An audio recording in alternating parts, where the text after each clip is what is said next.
আসসালামু আলাইকুম ওয়া রাহমাতুল্লাহ। ওয়ালাইকুম আসসালাম ওয়া রাহমাতুল্লাহ। ইন্নাল হামদালিল্লাহ ইন্নাল হামদালিল্লাহ নাহমাদুহু ওয়া নাস্তাঈনুহু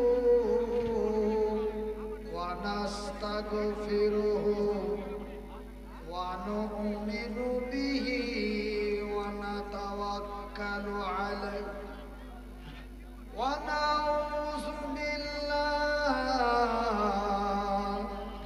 মিন শুরুরি আনফুসিনা ওয়া মিন সাইয়্যাতি আমালিনা মান ইয়াহদিহিল্লাহু ফালা মুদিল্লা লাহু ওয়া মান ইযলিলহু ফালা হাদিয়া লাহু ওয়া নাশহাদু আল্লা ইলাহা ইল্লাল্লাহু ওয়া নাশহাদু আন্না মুহাম্মাদান আবদুহু ওয়া রাসূলুহু আম্মা বা'দ আউযু বিল্লাহি মিনাশ শাইতানির রাজীম বিসমিল্লাহির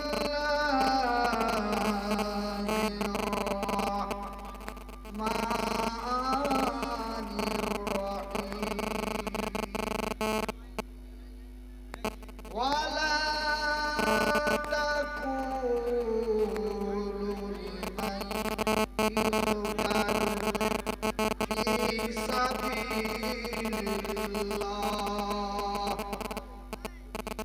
في سبيل الله أموات بل أحياء ولكن لا تشعرون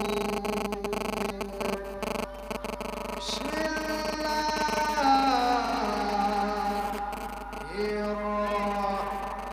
الرحمن الرحيم يا أيها الذين آمنوا قوا أنفسكم وأهلكم نارا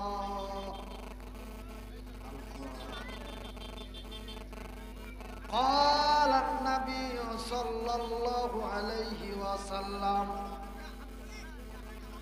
من بنى لله مسجدا بنى الله له بيتا في الجنة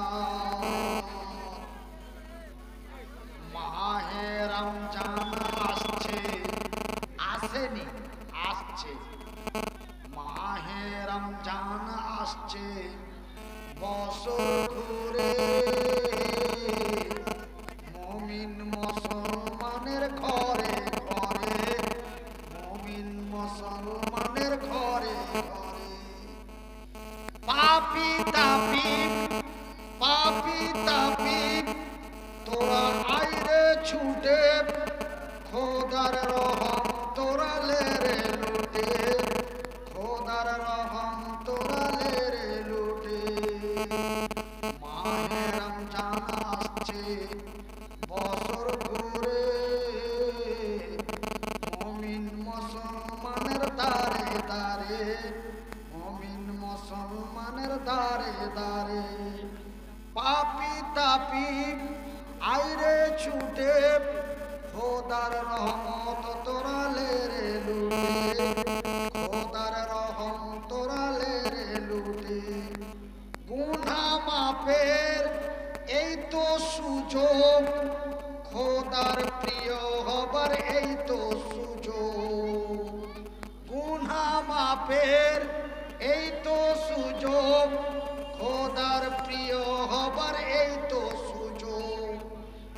সুযোগে নাও গো তুমি খোদার রঙে জীবন রঙিন করে। নারে তাকবীর। মাহে রমজান আসছে বছর ঘুরে,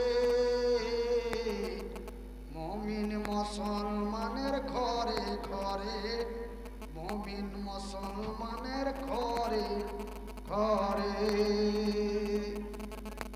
সম্মানিত আজকের সভার সভাপতি, আগত ওলামায়ে ইকরাম, সম্মানিত অতিথি বৃন্দ,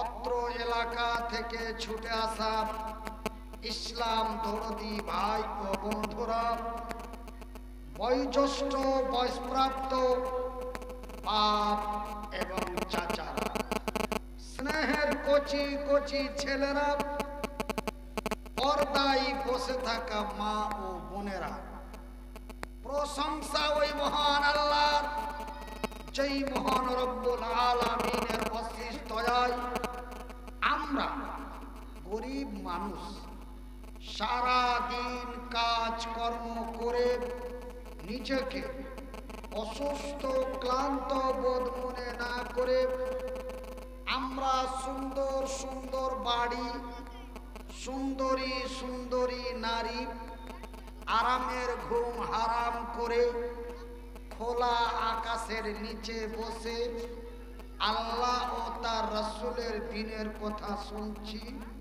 তাই একবার আল্লাহ রাব্বুল আলামিনের শুকরিয়া আদায় করে বলি আলহামদুলিল্লাহ।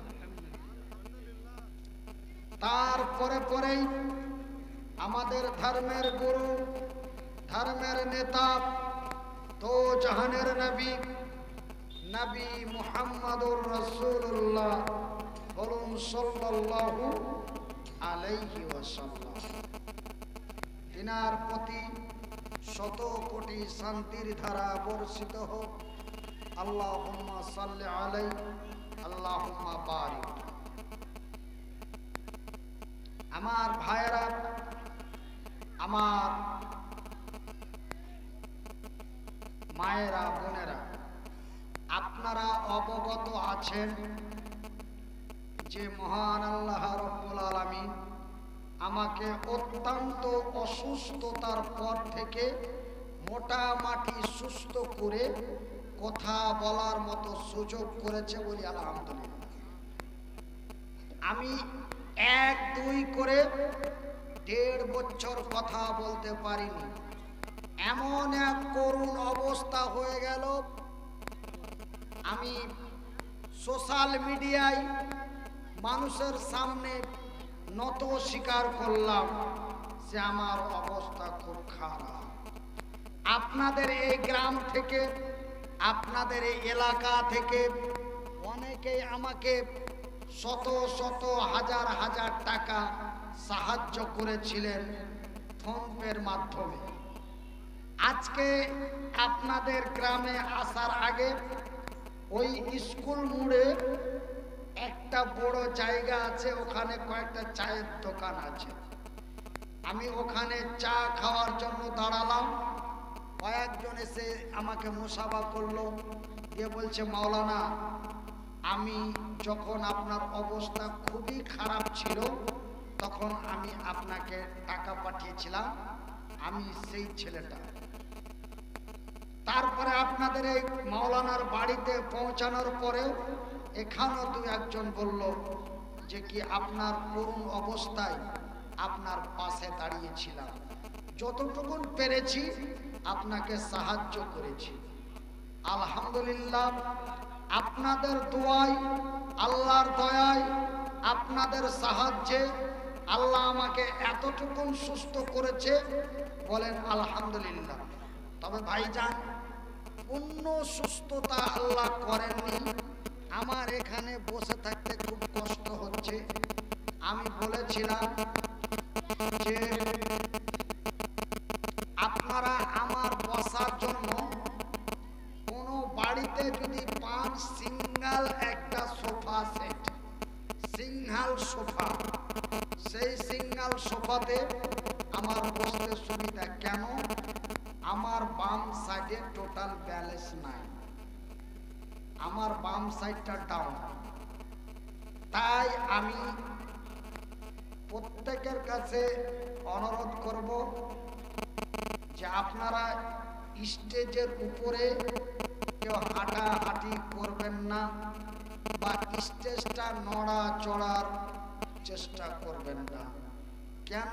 স্টেজটা হালকা লড়লে মনে হয় যে কি ভূমিকম্প হচ্ছে, এই বলে আমার অসুবিধা বা সমস্যা। এই জন্য বলছি যে আপনারা নড়ার চেষ্টা করবেন না। বেশি উঁচু জায়গায় বসতে আমাকে ভয় ভয় মনে হচ্ছে। কেন? আমি ব্রেন স্ট্রোক রোগী, আল্লাহ আমাকে বাঁচিয়ে দিয়েছে, এটাই আল্লাহ লাখ শুকরিয়া। শুধুমাত্র একমাত্র আপনাদের দোয়ায়, আল্লাহর দয়ায় আল্লাহ আমাকে বাঁচিয়ে দিয়েছে। আমাকে জালসায় বক্তব্য দেওয়া নিষেধ আছে, কিন্তু করব কি? মানুষের আপ্যায়ন। আসেন মাওলানা, আপনাকে কিচ্ছু বলতে হবে না, আপনি শুধু স্টেজে বসে থাকবেন, আমরা অন্য বক্তা দিয়ে চালিয়ে দেব। আপনি খালি বসে থাকবেন, আপনার দোয়াটাই চাই। এই করতে করতে ঠক বাঁচতে গাঁও যান। অক্টোবর মাস থেকে চালাইতে আছি, চলতে আছে। অক্টোবর গেল, নভেম্বর, ডিসেম্বর, জানুয়ারি, আজকে ফেব্রুয়ারি মাসের অলরেডি 11 তারিখ চলে যাচ্ছে, আর কিছুক্ষণ পরে 12 তারিখ পড়ে যাবে। তো ওই ঠক বাঁচতে গাঁও যান, দিব না করতে করতে 3-4 মাস এইভাবেই আস্তে আস্তে গাড়ি চলে যাবে। জালসার জন্য ফোন করছে, আমি ভাই আমার যে তার কেটে গেছে, জি ভাই পিক আপ যে উঠে না,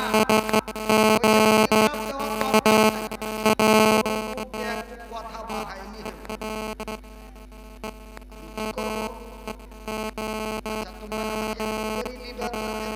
দিয়ে দিলাম। আপনাকে এই ডেটটার লেগে কম দিন ধরে কথা কাটাকাটি হয়েছে। এই দিব না, এই দিব না, না ভাই অসুবিধা সমস্যা, এই ভেজালে লেগে দিলে দিতেই হবে।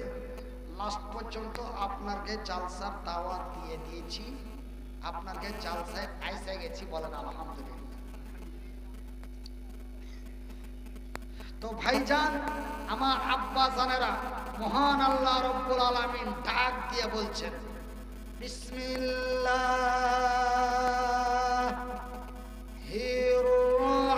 রহমানির রহিম। যেটা মানা করছি ওটাই করছে, ঝোঁক মেরে মেরে হাঁটছে।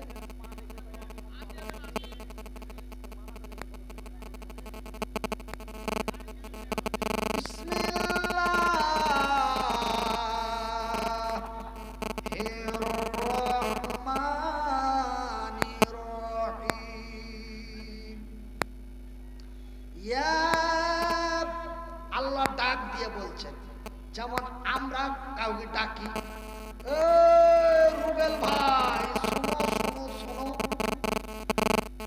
ডাকি না? আল্লাহ ডাকছে, আল্লাহ ডাকছে। কাকে ডাকছে? ইমানদারকে ডাকছে। ইয়া আইয়ুহাল্লাযীনা আমানু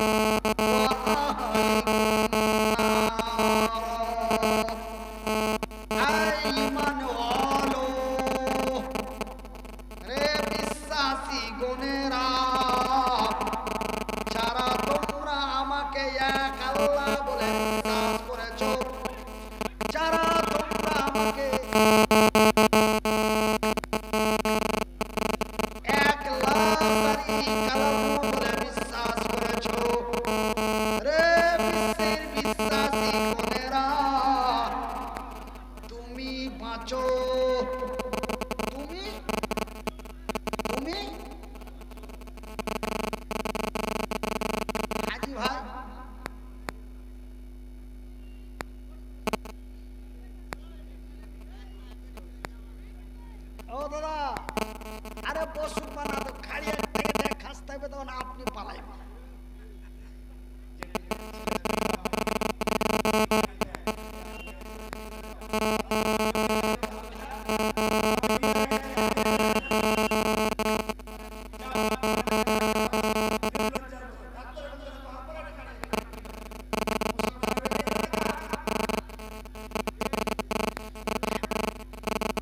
আল্লাহ বলছেন তুমি বাঁচো,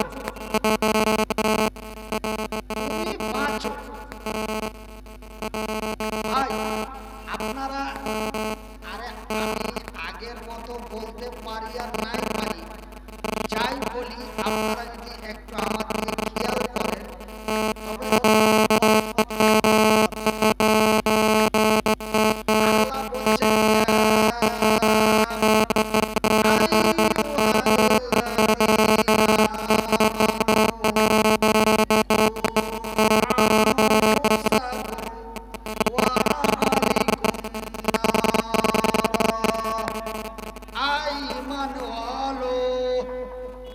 বিশ্বাসী গণেরা, তোমরা যারা আমাকে এক আল্লাহ বলে বিশ্বাস করেছো, তোমরা যারা আমাকে এক আল্লাহ বলে বিশ্বাস করেছো, তুমি বাঁচো। আল্লাহ তোমাকে বাঁচতে বলছে, তুমি বাঁচো এবং তোমার আহাল পরিবারদের বাঁচাও। তো কোথা থেকে বাঁচো আর কোথা থেকে বাঁচাও? কোথা থেকে বাঁচাও? ওই লাইনে ধরে নিচ্ছে ওখান থেকে না, কোনটা থেকে? না খেয়ে মরেছে ওখান থেকে না। তবে কোথা থেকে বাঁচো আর কোথা থেকে বাঁচাও? নারা, ওই কঠিনময় জাহান্নামের আগুন থেকে তুমি বাঁচো এবং তোমার আহাল পরিবারদের বাঁচাও। কোথা থেকে বাঁচাও? নারা, ওই কঠিনময় জাহান্নামের আগুন থেকে বাঁচাও। তবে জাহান্নামের আগুন এমনই কি ভয়াবহ আগুন, জাহান্নামের আগুন এমনই কি খাতারনাকময় আগুন যে আল্লাহ আমাকে বাঁচতে বললেন এবং আমার স্ত্রীকে, আমার মাকে, আমার বাবাকে, আমার চাচাকে, আমার খালুকে, আমার 14 বংশকে বাঁচাতে বললেন। বলে তুমি বাঁচো এবং তোমার আহাল পরিবারদের বাঁচাও। কোথা থেকে বাঁচাও?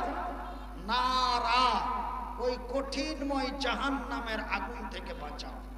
তবে জাহান্নামের আগুন এমনই কি খাতারনাক আগুন যে আমাকেও বাঁচতে বললেন, আমার পরিবারকে বাঁচাতে বললেন। আগুন তো জুবেরের বাড়িতেও আছে, না আছে না? নাই আগুন তো খালেকের গহিলে আছে, নাই? আর আগুন তো মালেকের হাসালে আছে, নাই? তো এমনই কোন আগুন যে আল্লাহ আমাকে বাঁচতে বললে আর আমার পরিবারকে বাঁচাতে বললে? ভাইজান, ওই আগুন এমনই এক খাতারনাকময় আগুন। ওয়াল্লাহি আল্লাহু আকবার।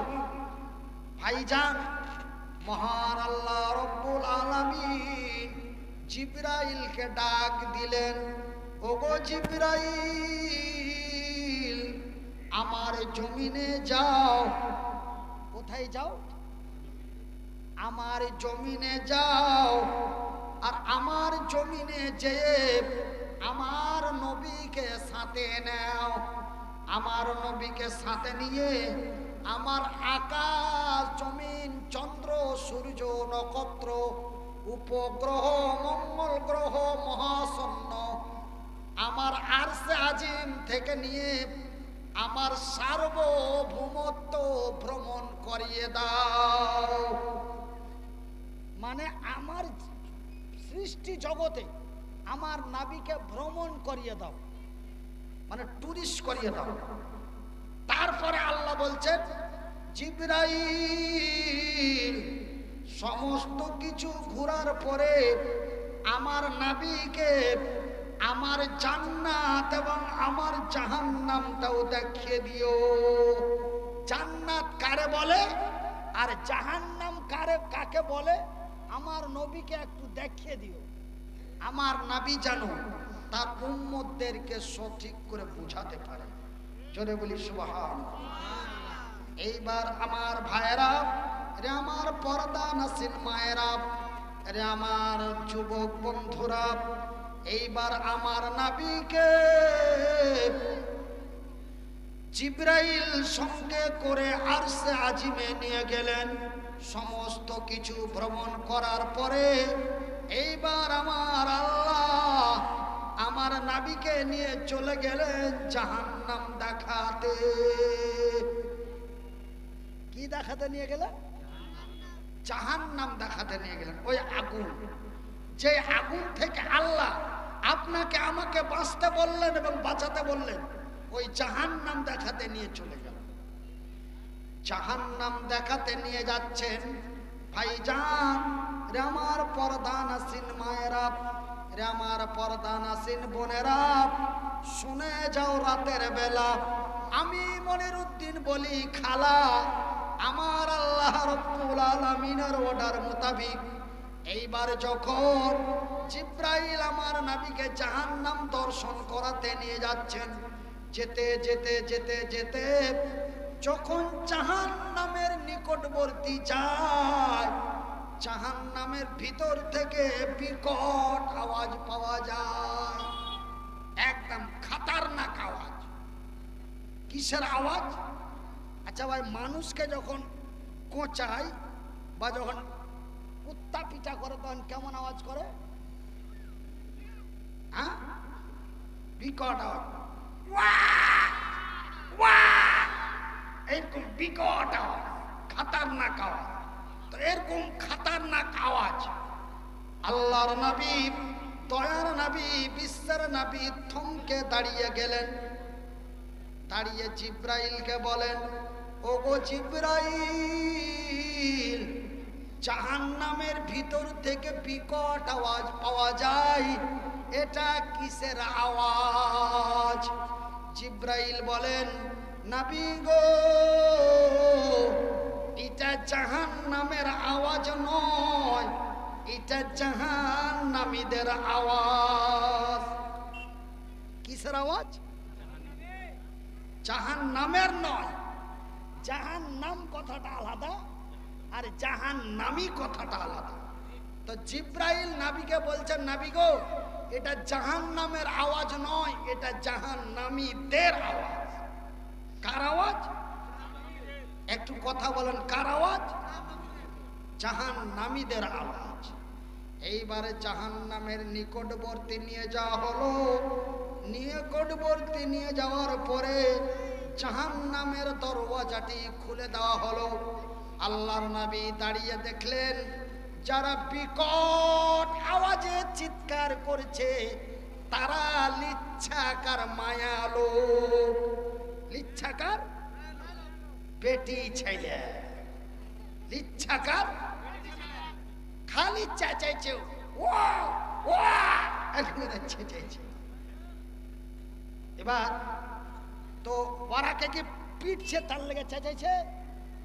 আগুন দিয়ে পুড়াইছে তার লেগে চেঁচাইছে? না। কিসের লেগে চেঁচাইছে?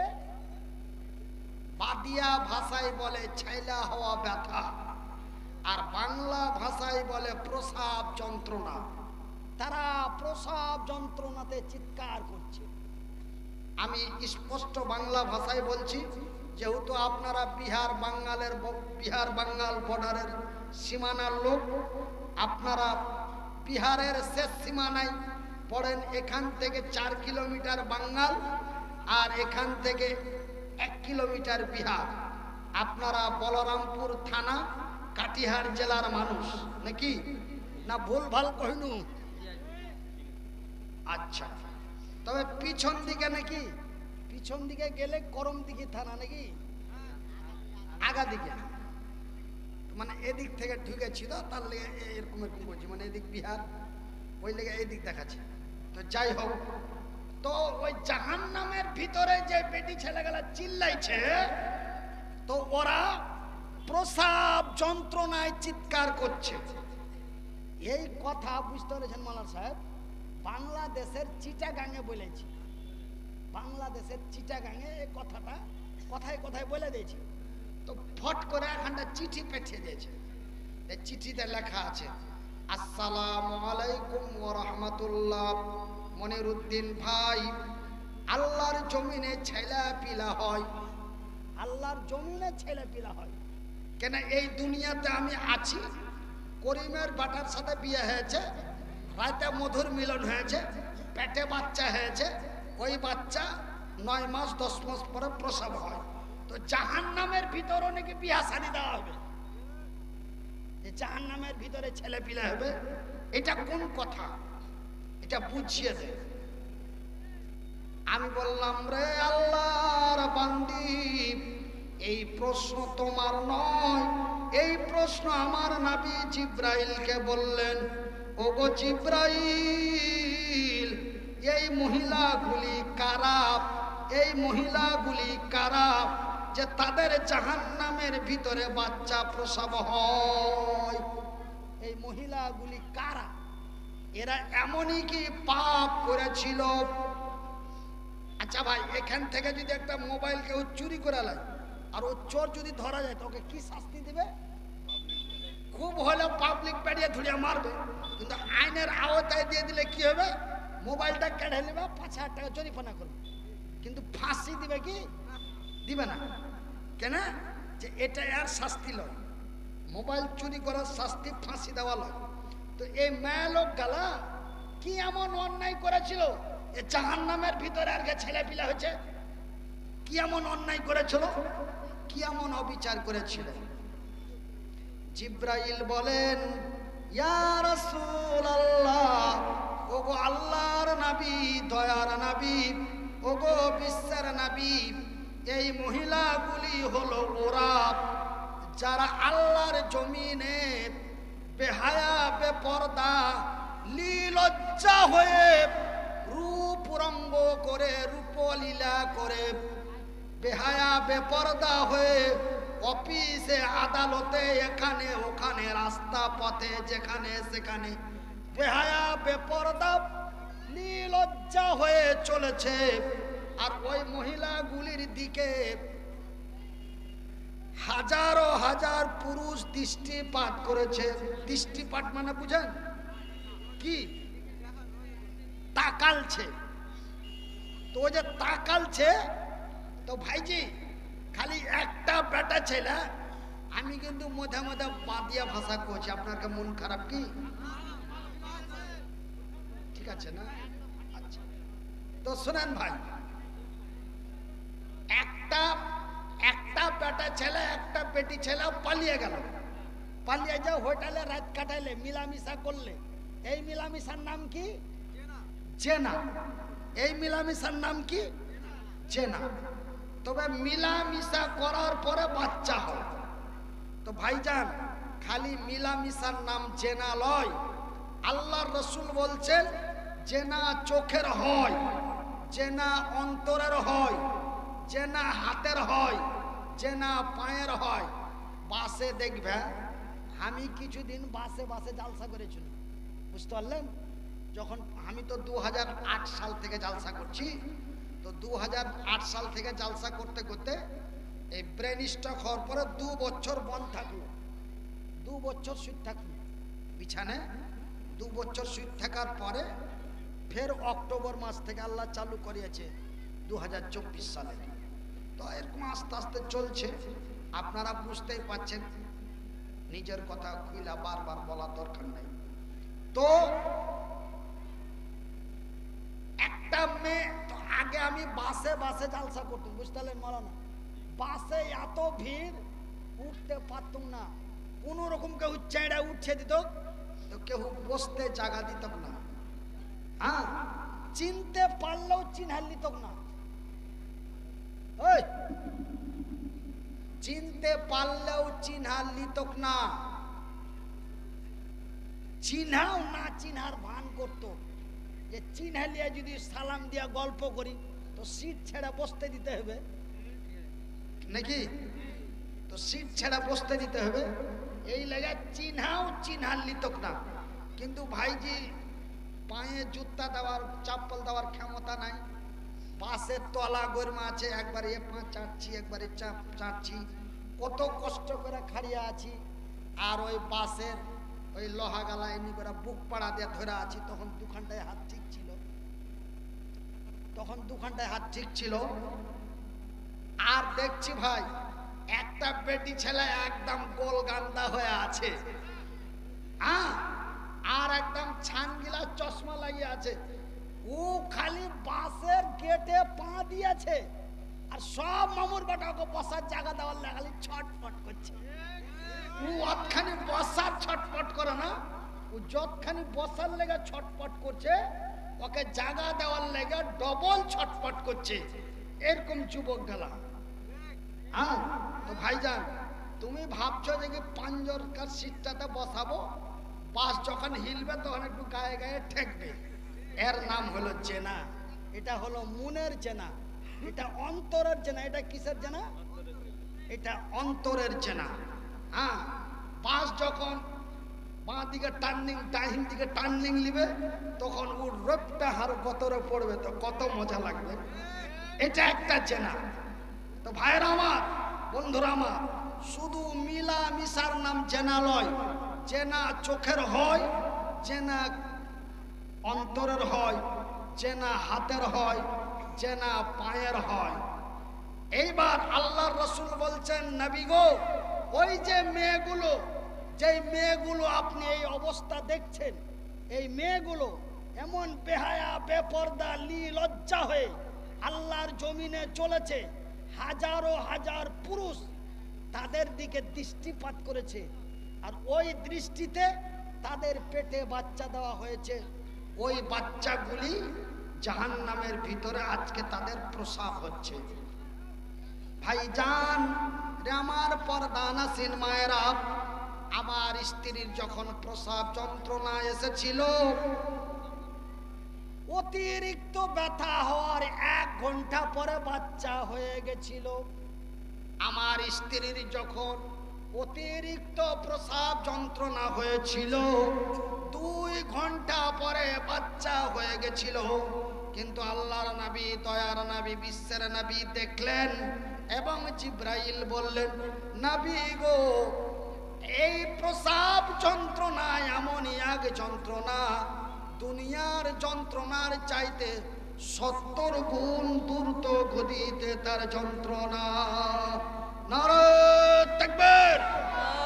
ভাই গো, আমার বোন, আপনার বোনের বাচ্চা কাচ্চা হতে সময় লেগেছে 2 থেকে 2.5 ঘন্টা, অতিরিক্ত 3 ঘন্টা, খুব বেশি হলে 4 ঘন্টা। কিন্তু জিব্রাইল বলেন, নবী গো, এই একটা বাচ্চা প্রসব হতে প্রায় ৭০ বছরের মতো লাগে। আর তারা এত চিৎকার করছে যে তাদের চিৎকারের ঠেলায় জাহান্নামীরা টিকতে পারে না। ওয়ার্গে চেঁচানির ঠেলায় জাহান্নামীরা টিকতে পারে না। তারা টিকতে না পারে, তারা লোহার আকুড়া দিয়া বাচ্চাগুলাকে টেনে টেনে বাহির করছে। এমনই দৃশ্য আল্লাহর নবী, দয়ার নবী, বিশ্বের নবী জাহান্নাম দর্শন করতে যে দেখে আসলেন। তবে জাহান্নামের ভিতরে এই যে কষ্টগুলো ভোগ করছে যে মেয়েগুলো, ওই মেয়েগুলো আমার বোন, ওই মেয়েগুলো আপনার বোন। তাই আমি মনিরুদ্দিন আপনাদের বলি, আমার যুবক ভাইয়েরা, যারা বোনের বড় ভাই হয়েছ, কি হয়েছ? যারা বোনের ভাই হয়েছ, যারা মেয়ের, যারা স্ত্রীর স্বামী হয়েছ, যারা মেয়ের বাবা হয়েছ, তোমার মেয়েটা, তোমার বোনটা বাড়ি থেকে বেরিয়ে গেল, কোথায় গেল, কেমন হয়ে গেল, কি অবস্থায় গেল, আপনি কি খবর রেখেছেন? কথা বলেন। এই চাচা, কোনোদিন খবর রেখেছেন? কোনোদিন খবর রাখেননি। আপনার মেয়ে কলেজের বই কিনতে যাব বলে কোন বন্ধুর কাছে রাত দিন কাটিয়ে আসলো, আপনি কি খবর রেখেছেন? আমি মনিরুদ্দিন বলছি, একজন নারী, কয়জন নারী? একজন নারী 4 জন পুরুষকে জাহান্নামে নিয়ে যেতে পারে, এতটা ক্ষমতা এক নারীর মধ্যে দিয়েছে। একজন নারী 4 জন পুরুষকে জাহান্নামে নিয়ে যেতে পারে। কারা 4 জন কে কে? নাম্বার 1 তার স্বামী, নাম্বার 2 তার বড় ভাই, নাম্বার 3 তার বাবা, নাম্বার 4 তার বড় বেটা। কে? বড় বেটা। বড়কা, তুমি বড় হয়ে গেছো, তোমার বাবা দুনিয়া থেকে চলে গেছে, তোমার মায়ের দেখাশোনার দায়িত্ব তোমার। তোমার মা যদি বেহায়া বেপরদা নির্লজ্জা হয়ে চলে, একে শাসন করার দায়িত্ব তোমার। আর না হলে কাল কিয়ামতের দিন হাসরের ময়দানে কাঠগড়ায় জবাব দিতে হবে। কেন? বাবা মরে গেছে, দায়িত্ব তোমার। এই জন্য আমি মনিরুদ্দিন বলছি, আমার মায়েরা, আমার বোনেরা সেই দিন জাহান্নামের ভিতরে। তারপরে আরেকটু আজ্ঞা যা দেখছে, তো কিছু কিছু মায়া লোককে ঘুঘু ফান দিয়ে টাইঙে থুয়েছে, আর নিচে থেকে আগুনের তাপ দিচ্ছে, আর কোঁ কোঁ করে চিল্লেছে। বলছে ইয়ারা কারা? বলছে ইয়ারা ওই যে ইয়ারা ওই যে এই বাড়ির লোক, এই বেটি ছেলের কথা ওই বেটি ছেলেকে লাগিয়ে দিয়েছে, ওর কথা একে লাগিয়ে দিয়েছে, এর কথা ওকে লাগিয়ে দিয়েছে, মানে মুনাফিকি করে বেড়াচ্ছে। ওই লাগি, খালি কাজিয়া লাগি। তো আমার ভাইয়েরা, আমার বোনেরা, আমার বন্ধুরা, জাহান্নামের কঠিনময় জাহান্নামের আগুন থেকে বাঁচুন এবং বাঁচান। জানেন জাহান্নাম কত ভয়াবহ খতরনাক জায়গা? যে জাহান্নামের গর্ত কত গর্ত? এই পৃথিবীর যতগুলো মানুষ রয়েছে, হিন্দু, মুসলিম, জৈন, বৌদ্ধ, খ্রিস্টান, ইহুদি, নাসারা, দেওবন্দি, বেরেলি, হানাফি, কাদিয়ানি, মালিকি, হাম্বলি, শিয়া, সুন্নি, খান, পাঠান, যত রকমের মানুষ আছে, সমস্ত জাহান্নামীদেরকে ওই জাহান্নামে প্রবেশ করাবেন। তবে সেই জাহান্নামের গর্তটা কত হতে পারে? ভাইজান, একটি জাহান্নামকে জ্বালানো হলো, জ্বালাতে আগুনের রং হয়ে গেল লাল। জিব্রাইল ফারিস্তারা এসে বলছেন হয়েছে, বলছে আরো জ্বালাও। আবার জ্বালাতে এবার জাহান্নামের আগুন হয়ে গেল সাদা। কোন রং হলো? সাদা হয়েছে। কত খতরনাক আগুনে আপনাকে আমাকে ফেলা হবে। যারা বেহায়া, বেপরদা, নির্লজ্জা, সুদ, ঘুষ, অন্যায়, অবিচার করে চলে, আবার জ্বালাতে হয়েছে, বলে না আরো জ্বালাও। জ্বালাতে এইবার আগুনের রং হয়ে গেল কালো। কি হলো? কালো। এত কালো যে তারের মতো কালো। একটা আঙ্গুল আগুনের দিকে দিলে এই পার থেকে ওই পার দেখা যায় না, এমনই কালো আগুন। তারপরে বলে একটা পাথরকে নিক্ষেপ করা হোক।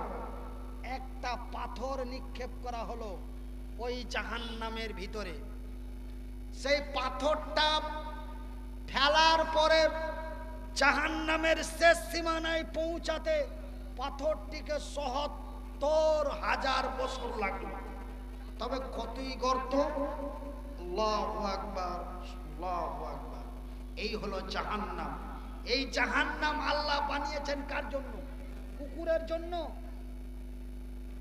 মানুষের জন্য। এই জাহান্নামে যাবে কে? গরু? জান্নাত এবং জাহান্নাম আমার আল্লাহ কোনো গরু ভেড়া ছাগল চতুষ্পদ জন্তু কীট পতঙ্গর জন্য জান্নাত বানায় নাই। জান্নাত বানিয়েছেন এই পৃথিবীর মানুষের জন্য, জাহান্নাম বানিয়েছেন এই পৃথিবীর মানুষের জন্য। এই হলো ভাই জাহান্নাম। জাহান্নাম অতি ভয়াবহ জায়গা। আল্লাহ রাব্বুল আলামিন যেন আমাদেরকে কঠিনময় জাহান্নামের আগুন থেকে নিরাপত্তা করেন বলি আমিন। আর একটু বলি আমিন। আমার ভাইয়েরা, এই জাহান্নামের আগুন থেকে যদি বাঁচতে চান, আর অল্প কিছুদিন পরে চলে আসছে রমজান মাসের রোজা। এই রোজার মাসে আমরা আল্লাহর কাছে তওবা তাহিল করে কেঁদে কেটে আমরা জাহান্নামের আগুন থেকে ক্ষমা চাইব। ভাইজি, যখন 14-15 বছর বয়সে যখন লেখাপড়া করতাম, পবিত্র কোরআনে এবং তাফসিরের মধ্যে যখন জাহান্নামের বর্ণনা শোনা হতো, তখন বয়স কম ছিল, তখন ডরে কাঁপতে লাগতুম আর কাঁদতে লাগতুম। তখন যেই মুলবি পড়াইতো কোথাবে একটু মজাকে ছিল, কোথাবে একে লিয়ে যা মরে যাবে ডরের চোটে, ডরের চোটে মরে যাবে, একে লিয়ে যায় লাপচাপা, জ্বর চলে এসছে। তো ভাইজান, জাহান্নাম অতি ভয়াবহ জায়গা, জাহান্নাম অতি খাতারনাকময় জায়গা। এই জন্য আল্লাহ বলছেন যে কি তুমি বাঁচো এবং তোমার আহাল পরিবারদের বাঁচাও, তোমার বিবিকে বাঁচাও, তোমার বোনকে বাঁচাও, তোমার মাকে বাঁচাও, তোমার ভাইকে বাঁচাও, তোমার আত্মীয় স্বজনকে বাঁচাও। ইয়া আইয়ুহাল্লাযীনা আমানু কু আনফুসাকুম ওয়া আহলিকুম নারা। ভাইজান, আপনারা হলেন আমার ভাই, আমি আপনাদের ভাই। ক্বালান নবী সাল্লাল্লাহু আলাইহি ওয়াসাল্লাম, কুল্লু মুসলিমুন ইখওয়ান। এক মুসলমান অন্য এক মুসলমানের ভাই। আপনারা আমার ভাই, আমি আপনাদের ভাই। আপনারা আমার ভাই, আমি আপনাদের ভাই। আপনাদের মাথায় হাত রেখে বিনীত অনুরোধ করে যাই, বন্ধুরে, ওই কঠিনময় জাহান্নামের আগুন থেকে বাঁচুন। আমি আপনাদের ভাই হিসাবে অনুরোধ করে যাচ্ছি। এইবার জাহান্নাম দর্শন করা হলো। এইবার আমার রাসূলকে নিয়ে চলে গেলেন জান্নাত দেখাতে। কি দেখাতে নিয়ে যাওয়া হলো? জান্নাত। জাহান্নামের দর্শন তো হয়ে গেল, এবার জান্নাত দেখাতে নিয়ে যাওয়া হলো। তো ভাই, কি জান্নাতের কথা কব বড় ভাই? কব। এইবার নিয়ে যাওয়া হলো জান্নাত দেখাতে। এইবার জান্নাত দেখাতে নিয়ে যাওয়া হয়। ভাই গো, জান্নাতের দিকে যেতে যেতে যেতে যেতে যেতে যেতে যেতে যেতে যেতে যেতে যেতে যখন জান্নাতের কাছাকাছি যায়, জান্নাতের ভিতর থেকে আওয়াজ পাওয়া যায়, এরকম আওয়াজ। এটা কিসের আওয়াজ? মাওলানা কয়ে ঘোড়া দো, কিন্তু এই আওয়াজ জুতার আওয়াজ, খড়মের আওয়াজ। আল্লাহর নবী দাঁড়িয়ে গেলেন, ওগো জিব্রাইল, জান্নাতের ভিতর থেকে আওয়াজ পাওয়া যায়, এটা কিসের আওয়াজ? আল্লাহর নবীকে উত্তর দিয়ে বললেন জিব্রাইল, ওগো নবী, এটা জান্নাতের আওয়াজ নয়, এটা জান্নাতীর আওয়াজ। কার আওয়াজ? কার আওয়াজ? জান্নাতীর আওয়াজ। ভাই, আমার একটু মাথার সমস্যা, তো ওই জন্য আপনারা আমি বেশি বেশি করে জিজ্ঞাসা করছি। আপনারা যখন আমার কথাটার উত্তর দিয়ে দিচ্ছেন, তখন পরের কথাটা আমি ধরে পেয়ে নিচ্ছি ভোগ করে। তো আপনারা মন খারাপ করিয়েন না। মানে আমি 3 মাস আগে একটা সিটি স্ক্যান করলাম, তো তো সিটি স্ক্যানে যে রিপোর্ট ধরা পড়েছে ডাক্তার আমাকে ডরে বলেনি। আর একটা যখন সিটি স্ক্যান করে লেগানো বলছে মাওলানা আপনার ভাগ্য ভালো, অনেকটা সুস্থ হয়েছেন। বলছে বলছে ইয়ার আগের রিপোর্টে যেটা পেয়েছিলাম আপনার দুটা তার, এই যে এরকম তার আছে না মানুষের ভিতরে, ওই তার গালাকে আমরা কি করছি রগ, ওই তার গালাকে কি বলছি। তো আমাকে বলছে যে আপনার দুটা তারের ভিতরে যে রক্ত চলাচল করছে তার মধ্যে দুটা তার বসে যে রক্তগুলো পচতে লেগেছিল, আপনাকে ডরে বলিনি যে আপনি টেনশন করে আরো ক্ষতিতে পড়বেন, ওই জন্য আপনাকে ডরে বলিনি। তবে অনেকটা সুস্থর দিকে আছে, ওই জন্য আপনাকে সাহস করে বলতে পারলাম। আপনার হাড়টাও একটু শক্ত হয়েছে, মানে তখন হাড়ও দুর্বল ছিল, আর আপনার ভ্যানের অবস্থা খুব খারাপ ছিল, ওই জন্য আপনাকে ডরে অরিজিনাল রিপোর্ট আপনাকে শোনাইনি, কিন্তু সেই দিনকার কথা আজকে আপনাকে বললাম।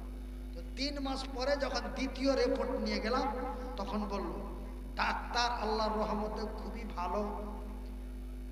ডাক্তারের বাড়ি আমি এর আগে গতবার কয়েকটা জালসা করেছিলাম, জালসাতে কথা বলতে পারিনি, খালি স্টেজে উঠে কাইন্দে শুনুন। আপনারে হাতিমারা শুনুন, আরো কয়েক জায়গায় শুনুন, সালাম দিয়া মানুষ দেখা খালি কাইন্দা ভরেছি, কথা কইতে পারিনি। তারপরে ওই ডাক্তারের কাছে চলে গেল। ওই কে মাশাআল্লাহ, খাদিজা নামে একজন আল্লাহর বান্দি, আমার একটা বেটির নাম খাতি। বেটি মানে কেমন বেটি? আমার ভাইয়ের বেটি। আচ্ছা, এ খাদিজা নামে দেখো বান্দি তোমারও ছিল, না বলে না চেয়ে দান দিয়ে দিল। আমি চেয়েছি আপনার গে লেগে বা আমার লেগে বা মসজিদের লেগে বা কিছুরই লেগে চেয়েছি কি না? চেহাই দিয়ে দিয়েছে, জোরে বলি আলহামদুলিল্লাহ। হাইরে তোমারও বান্দি দিয়া দিল দান, উদ্দেশ্য কবুল করো পাক সুবহান, মিটাবে আল্লাহ তার মনেরও আরমান। ওগো জিবরাইল, জান্নাতের ভিতর থেকে যে আওয়াজ পাওয়া যায় এটা কিসের আওয়াজ? যা আমার জিবরাইল উত্তর দিয়ে বলেন নবী গো, এটা জান্নাতের আওয়াজ নয়, এটা জান্নাতীর আওয়াজ। তবে জান্নাতি সেটা কে? জিবরাইল বলেন ওগো আল্লাহর নবী, ওগো দয়ার নবী, ওগো বিশ্বের নবী, এই জান্নাতীর নাম হলো হযরতে বিলাল। কি নাম? হযরতে বিলাল জান্নাতের ভিতরে খড়ম পায়ে দিয়ে হাঁটা চলা করছে, সেই আওয়াজটা আজকে পাওয়া যাচ্ছে। তবে বিলাল তখন আল্লাহর জমিনে জীবিত, বেলাল মরবে, জান্নাতে যাবে, হাঁটা চলাফেরা করবে, এই আওয়াজটা সেই দিন আল্লাহর নবী মেরাজে যে জান্নাত দর্শন করতে যে বিলালের হাঁটা চলাফেরা আওয়াজ শুনে এসেছে, বলি আলহামদুলিল্লাহ।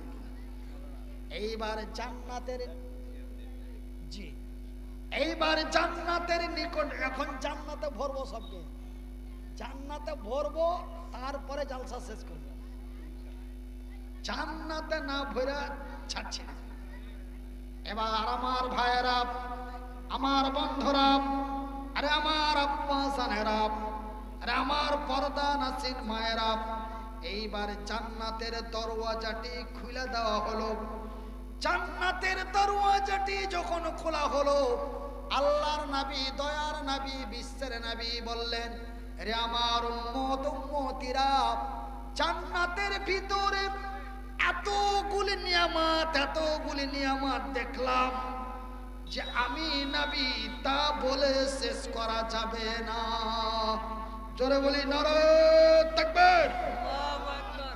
তারপরে জান্নাতের ভিতরে কিছু সুন্দরী রমণী দেখলাম। জান্নাতের ভিতরে কিছু সুন্দরী রমণী দেখলাম। কি দেখলাম? কিছু সুন্দরী রমণী দেখলাম, সেই সেই রমণীগুলি জান্নাতীদেরকে দেওয়া হবে। তবে ভাইজান, জান্নাত এমনই কোন জায়গা, আজকে যদি মদখোরকে বলা হয়, এরে মাতাল তুই জান্নাতে যাবি না জাহান্নামে যাবি, মাতাল মাল খাওয়া অবস্থায় বলবে জান্নাতে যাব। কিন্তু মাতাল জানে না যে আমি মদ খাই আর গোটা শরীর হারাম হয়ে আছে, ও মাতাল অবস্থায় বলছে আমি জান্নাতে যাব। তবে জান্নাত সবাই চায় নাকি? একটা হিন্দু ধর্মের ভাইকে যে বলেন ওই তুই স্বর্গে যাবি না নরকে যাবি, ও কি বলবে? স্বর্গে যাব। ও বলবে স্বর্গে যাব। ও জানে না যে কি আমাদের জন্য কোনো স্বর্গই নাই। হিন্দু ধর্মের লোক জানে না যে অমুসলিমের জন্য কোনো স্বর্গ নাই। তো ওরা বলে স্বর্গ আর আমরা বলি জান্নাত। ওরা কি বলে?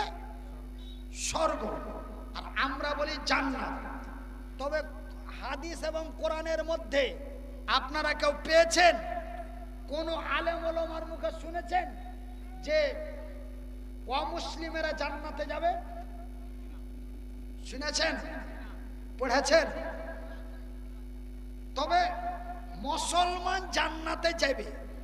কখন যাবে? মরার পরে। মরার পরে পুড়তে পুড়তে পুড়তে পুড়তে দেখা গেল যে কই দুধের সরের মতন হয়তো রগখানি আছে, ওই রগখানি তখন হয়তো জান্নাতে যাবে, একদম লাস্ট উইকেটে, শেষ মুহূর্তে। আর যত রকমের গুনাহ, অন্যায়, অবিচার, অত্যাচার আছে, সমস্ত গুনাহ শাস্তি ভোগ করার পরে জান্নাত, তার আগে কোনো গল্প নাই। তবে জান্নাতে যেতে গেলে জান্নাতে যাওয়ার একটা রাস্তা আছে। জান্নাতে যাওয়ার একটা রাস্তা আছে। আপনার ঘের এখানে আসার জন্য যেমন একটাই রাস্তা আছে, Harishchandrapur to Kursida, Kursida to Goaltuli, Goaltuli to Barsoi, Barsoi to Tungidighi, টুঙ্গিদিঘির পরে বতুলবাড়ি, বতুলবাড়ির পরে আপনার গ্রাম। তবে আপনাদের গ্রামে আসার রাস্তার নাম হলো বারসই রোড। আপনার গ্রামে আসার নাম কি? বারসই রোড। জান্নাতে যাওয়ার একটা রাস্তা আছে, ওই রাস্তাটার নাম কি বলতে পারবেন? বলতে পারলে দেখি টাকা পয়সা আছে, হ্যাঁ, কইতে পারলে চা খেতে দেবে। 50 টাকা বের করে, বলতে পারলে 50 টাকা। জান্নাতে যাওয়ার একটা রাস্তা আছে, রাস্তাটার নাম কি?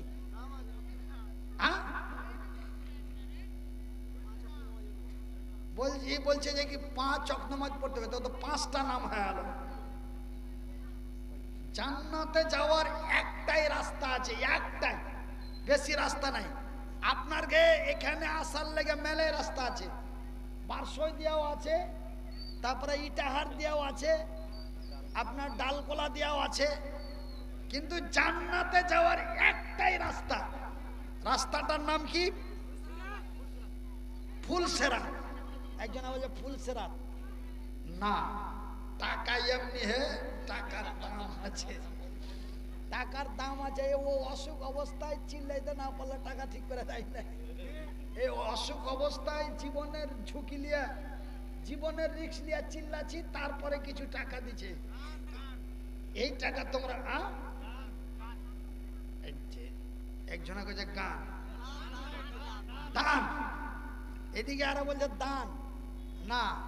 জান্নাতে যাওয়ার একটাই রাস্তা, রাস্তাটার নাম হলো সালাত, নামাজ। টাকাটাই পাইবে না, আর লিয়া লাও ভাই, লিয়া লাও না, খুশি করে দিছি, লাও না, আরে লাও, আর না যদি লাও তারপর অভ্যাস থেকে যাবে। লাও,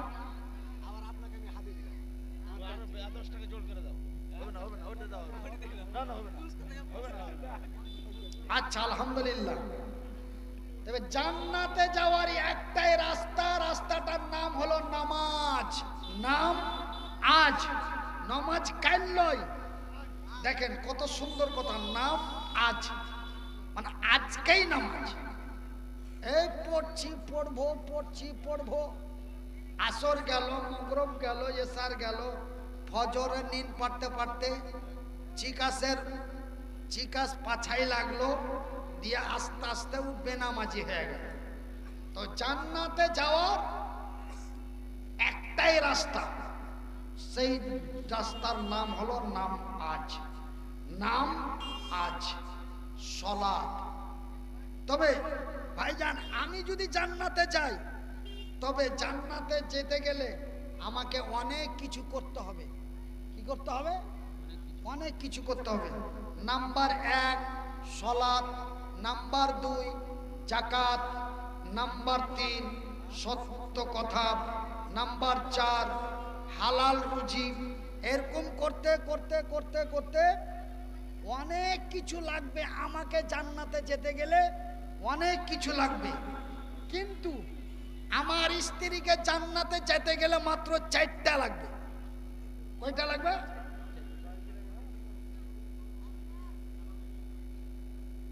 মায়েরা বোনেরা শুনেলেন, আমাকে জান্নাতে যেতে গেলে অনেক কিছু লাগবে, কিন্তু আমার স্ত্রীকে জান্নাতে যেতে গেলে মাত্র 4টা লাগবে।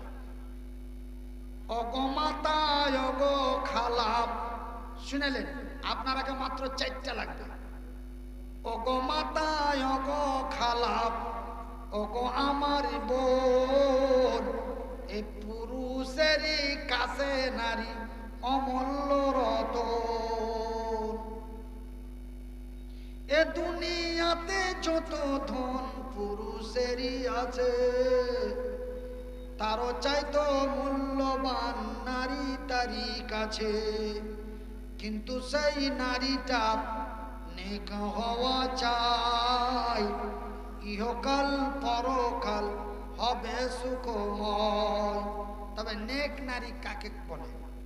যে নারী পাঞ্জিগানা নামাজ পড়িবে, আর যে নারী রমজানের রোজা কভু না ছাড়িবে, আর যে নারী ইজ্জতেরও রাখিবে খেয়াল, এ স্বামীর সেবা করে যাবে বাঁচে যত কাল।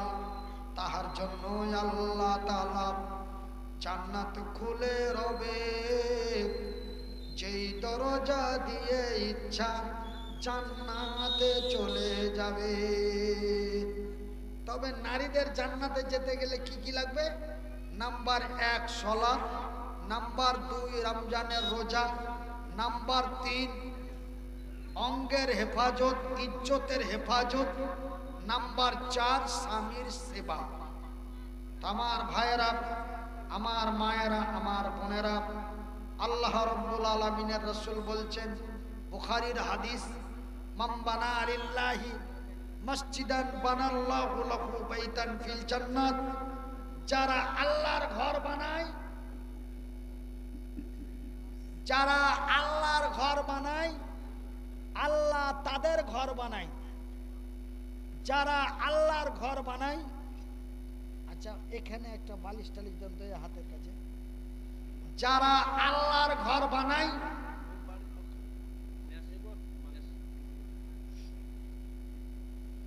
যারা আল্লাহর ঘর বানায়, দেন দেন লেন, ধরেন ধরেন।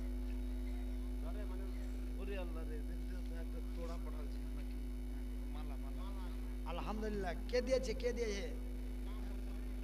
বেনামিতে। নাম বলতে হবে না, কিন্তু আল্লাহর বান্দা না বান্দি?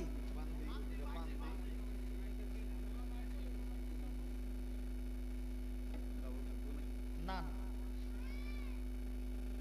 এক আল্লাহর বান্দি ফের আড়ালেতে ছিল, 500 টাকা আর একটা গলারও মালা দিল।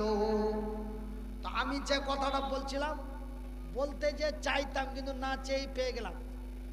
তো قال النبي صلى الله عليه وسلم من بنى لله مسجدا بنى الله লাহু বাইতান ফিল জান্নাত, সহিহ আল বুখারী। রাসূল বলছেন যারা আল্লাহর ঘর বানায় আল্লাহ তাদের ঘর বানায়, যারা আল্লাহর ঘর বানায় আল্লাহ তাদের ঘর বানায়। তবে আল্লাহর ঘর বানা হয় আল্লাহর জমিনে, আল্লাহর ঘর বানা হয় আল্লাহর জমিনে, আল্লাহ বান্দার ঘর বানায় তার জান্নাতে।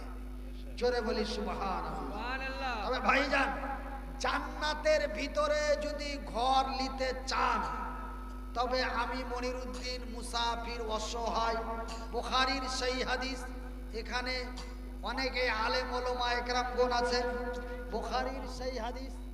আল্লাহর রাসূল বলেছেন মুসাফিরের দোয়া গ্যারান্টি কবুল হয়, মাজলুমের দোয়া গ্যারান্টি কবুল হয়, মায়ের দোয়া গ্যারান্টি কবুল হয় তিনজন। আর নাম্বার 4, গভীর রাত্রে আল্লাহ বান্দার দোয়া কবুল করে। এখন কত বাজে?